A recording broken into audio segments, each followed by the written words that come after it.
नमस्कार, मैं डॉक्टर आशा श्रीवास्तव अपने channel Malwa history and culture में आपका स्वागत करती हूँ। स्टूडेंट्स, ये मेरा पहला वीडियो है। मैं आपको अपने बारे में बताना चाहूँगी। मैंने मालवा हिस्ट्री एंड कल्चर में पीएचडी किया हुआ है और मेरी एक बुक भी मालवा हिस्ट्री एंड कल्चर पर पब्लिश्ड है। यदि आप डीप में स्टडी करना चाहते हैं तो मेरी बुक को आप ख़रीद सकते हैं। डिस्क्रिप्शन बॉक्स में मैंने लिंक दे दिए, वहाँ से जाकर आप इस बुक को बाय कर सकते हैं। स्टूडेंट्स, ये कॉम्पिटिटिव एग्ज़ाम में मालवा की हिस्ट्री के बारे में कुछ प्रश्न पूछे जाते हैं, जिन्हें आप लेक्चर सुनकर बहुत अच्छे से याद कर सकते हैं। मेरे अगले वीडियो में आप कुछ लेक्चर्स भी मालवा हिस्ट्री के ऊपर देखेंगे। अभी मैं आपको मालवा की स्वतंत्रता के पूर्व मालवा किस प्रकार से दिल्ली सल्तनत के अधीन हुआ और वहाँ किस तरह से सूबेदारों की नियुक्ति की गई, इसके संबंध में कुछ पॉइंट्स आपके सामने रख रही हूँ, जो आपके लिए काफ़ी यूज़फुल रहेंगे। तो स्टूडेंट्स, स्टार्ट करते हैं। फर्स्ट पॉइंट, प्राचीन कालीन ग्रंथों में मालवा का उल्लेख मिलता है तथा प्राचीन काल में यह प्रांत अवंती क्षेत्र के नाम से जाना जाता था।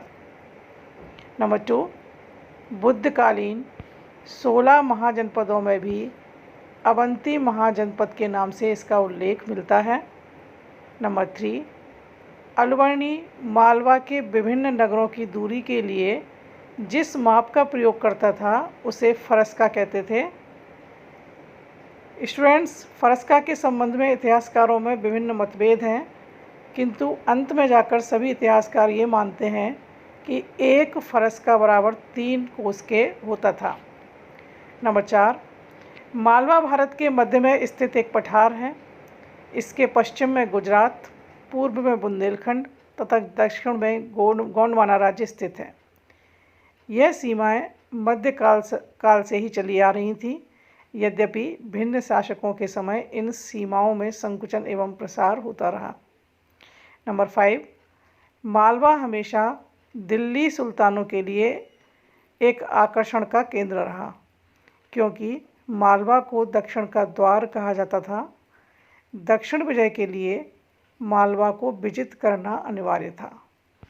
नंबर 6, इसके अलावा मालवा आर्थिक रूप से भी संपन्न था, इसलिए दिल्ली सुल्तानों के लिए यह हमेशा ही आकर्षण का केंद्र रहा। नंबर 7, मोहम्मद गौरी के सेनापति कुतुबुद्दीन ऐबक ने 1196 ईस्वी में ग्वालियर पर आक्रमण किया और उज्जैन के आसपास के भागों पर विजय प्राप्त की। नंबर 8, मालवा अभियान की प्रामाणिक जानकारी इल्तुतमिश के काल से प्रारंभ होती है। 1226 ईस्वी में इल्तुतमिश ने मंदसौर के दुर्ग पर अधिकार कर लिया था। इस समय मालवा पर परमार वंश का शासक देवपाल राज्य कर रहा था। नंबर 9, इल्तुतमिश का मालवा अभियान केवल लूटपाट के मकसद से किया गया था। उसने वहां कोई अधिकारी नियुक्त नहीं किया। अतः 1236 में इल्तुतमिश के देहांत के बाद फिरोज शाह तुगलक के शासनकाल तक दिल्ली सल्तनत के अधीन रहा। नंबर 10, मालवा का अंतिम शासक महलक देव था। उसके समय अलाउद्दीन खिलजी के सेनापति ऐनुल मुल्क मुल्तानी ने मालवा पर आक्रमण किया और महलक देव को मार डाला। इस प्रकार मालवा दिल्ली सल्तनत का एक भाग बन गया।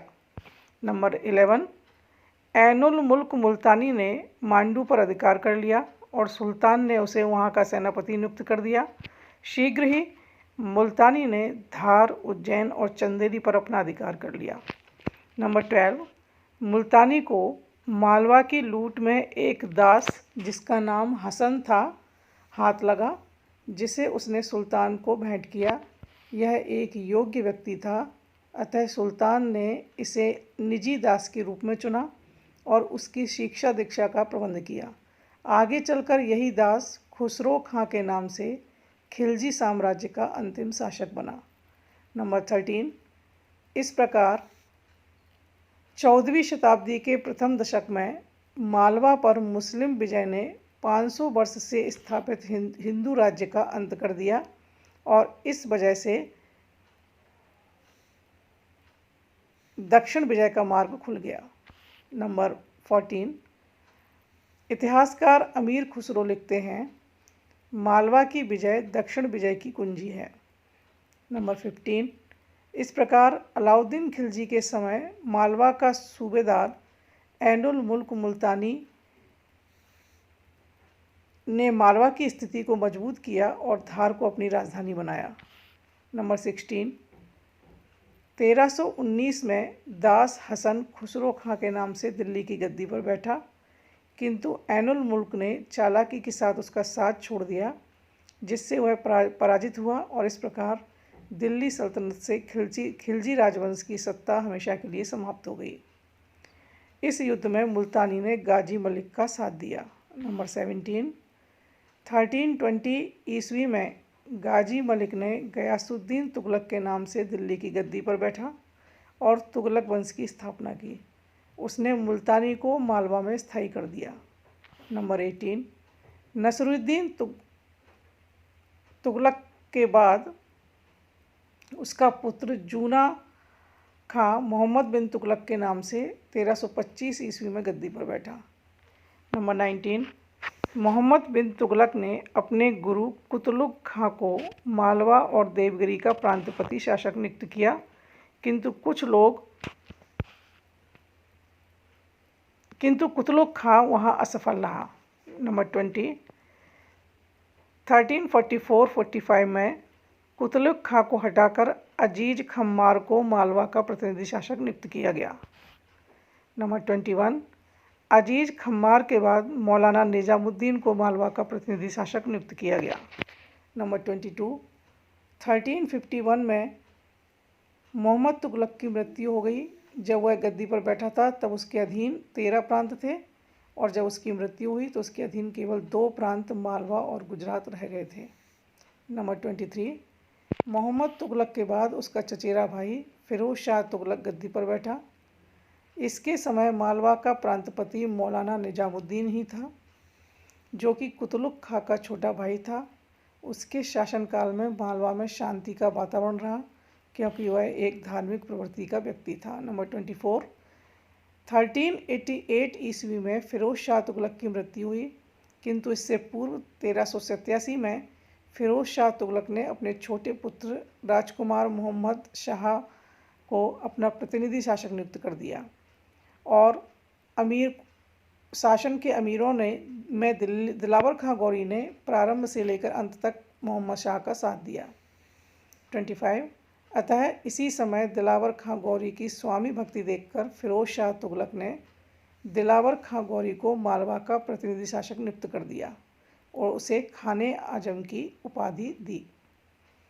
नंबर 26, दिलावर खां गौरी निजामुद्दीन का उत्तराधिकारी था और उसने मालवा में धार को अपनी राजधानी बनाया।